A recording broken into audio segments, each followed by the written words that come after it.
सदस्य श्रीमती रागिनी सिंह जी। रागिनी सिंह जी। अध्यक्ष महोदय,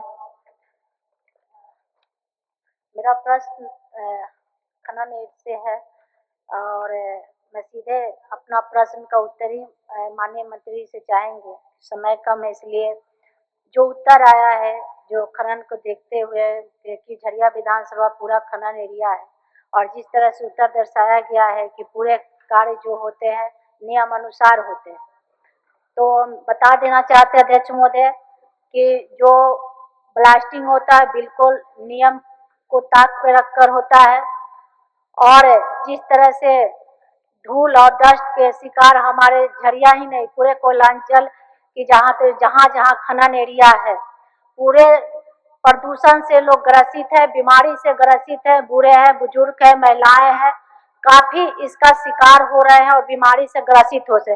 प्रदूषण पे कोई भी निरंतर नहीं हो रहा है, कोई भी इस पे हमको नहीं लगता है कि कोई भी थोड़ा सा भी कुछ सुधार है। और साफ सफाई का अगर बात कहा जाए तो परत पे परत अगर कहीं भी खनन एरिया क्षेत्र में चले जाइए तो कोयला का जो डस्ट होता है तो मुझे लगता है कि सफाई नाम का तो कोई चीज ही नहीं है। और जो गाड़ियां चलती है अध्यक्ष महोदय बिना ढके हुए, तो हम ये बोल रहे हैं कि जो नियम बताया जा रहा है, जो दर्शाया जा रहा है कि हर चीज पूरे नियम के अनुसार हो रहा है, तो मुझे लगता है कि डीजे में इसका पूरा धज्जिया उड़ रहा है और जो नियम को पूरे ताक पे रखकर हर काम हो रहा है और हम नहीं पूरे पेपर बता रहा है, हर रोज सुर्खियां पे छाया रहता है अध्यक्ष महोदय प्रदूषण का शिकार है। मंत्री जी का उत्तर ले लीजिए। उत्तर यह अभिस्ताप है माननीय मंत्री जी। अध्यक्ष महोदय, माननीय सदस्य की जो चिंता है, आउटसोर्सिंग कंपनियां महोदय सीसीएल में है, बीसीसीएल में है, ईसीएल में है, हर जगह है महोदय।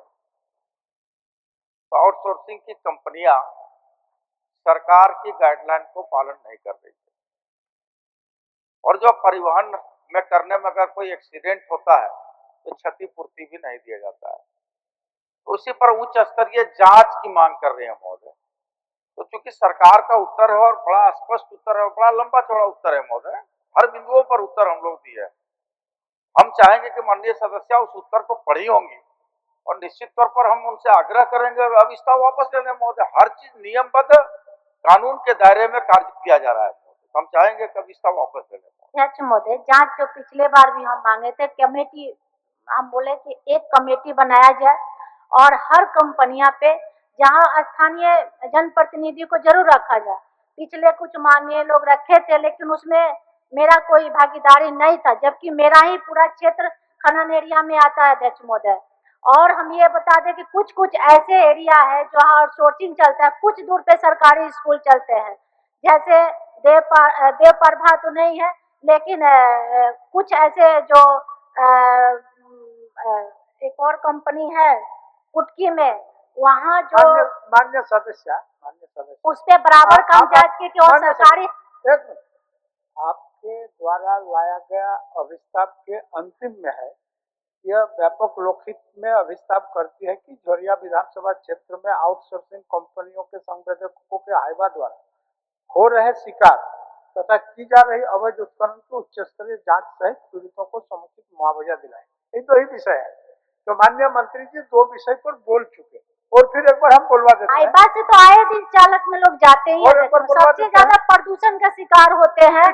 और जो गाड़ी पे जो कोयला लोड होके जाता है अध्यक्ष महोदय, धुलाई होता है चाहे जो भी होता है, उस पर कोई नियम नहीं है। एक जांच बैठा लिया जाए। चाहे माननीय मंत्री जी अध्यक्ष महोदय, उनका चिंता है कि नियम का उल्लंघन हो रहा है, इसी में संतुष्ट करिए। नहीं बिल्कुल महोदय, अगर कहीं इस तरह की नियम का कोई भी व्यक्ति, चाहे आउटसोर्सिंग हो चाहे कोई भी कंपनियां हो महोदय, उसको नियम के दायरे में रहकर काम करना, अगर कोई कानून का उल्लंघन करेगा तो निश्चित तौर पर नपे जाएंगे महोदय। अगर माननीय सदस्य की कोई चिंता स्पेसिफिक कोई बिंदु अगर है कि फलना कंपनी के द्वारा, फलना व्यक्ति के द्वारा, फलना एजेंसी के द्वारा अगर कोई गड़बड़ी कर रहा है तो निश्चित तौर पर अवगत कराए महोदय, हम लोग उसको पदाधिकारी जांच करा लेंगे महोदय।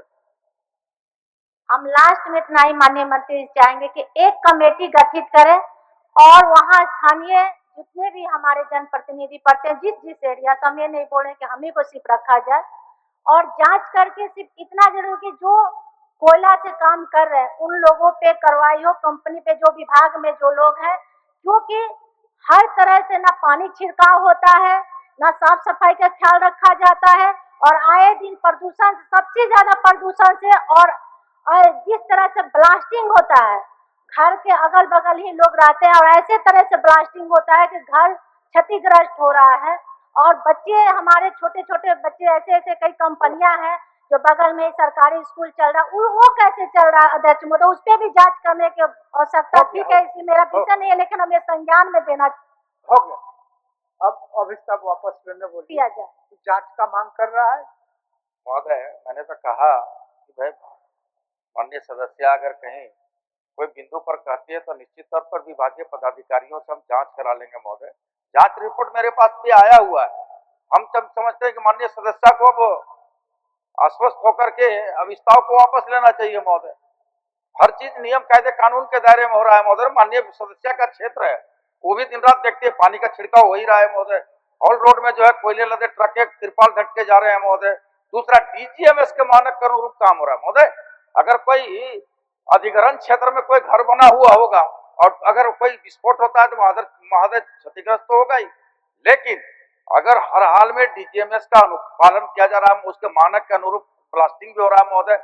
और अगर कहीं, मैं तो कह रहा हूं महोदय कि कहीं माननीय सदस्य को कोई ऐसा साक्ष्य है कि जिसमें ये डीजीएमएस के कारण, हैवी ब्लास्टिंग के कारण क्षति हुआ है, तो हम उसकी जांच करा लेंगे महोदय, जांच पर कार्रवाई करेंगे महोदय। जांच करा लेंगे रागिनी जी। इसलिए माननीय सदस्य को आग्रह है कि अभिस्ताव वापस ले लें महोदय। अध्यक्ष, हम नहीं बोल रहे, आए दिन पेपर में निकलता है। ठीक। आज प्रदूषण से केंद्रीय मंत्री भी जांच मांगने की आप मांगे जांच कराने का बात माननीय बिल्कुल, मंत्री अगर जी जांच होता है तो कोई दिक्कत नहीं है, हम अपना प्रस्ताव मांग लेते हैं वापस, लेकिन आग्रह है कि इस पर जरूर जांच बैठाए, क्योंकि हम लोग पूरा मतलब उस क्षेत्र से आते हैं और हम लोग लगातार, हम लोग जनता का ये बात सुनते हैं। प्रदूषण सबसे बड़ी समस्या है, प्रदूषण से मुक्त किया जाए हमारे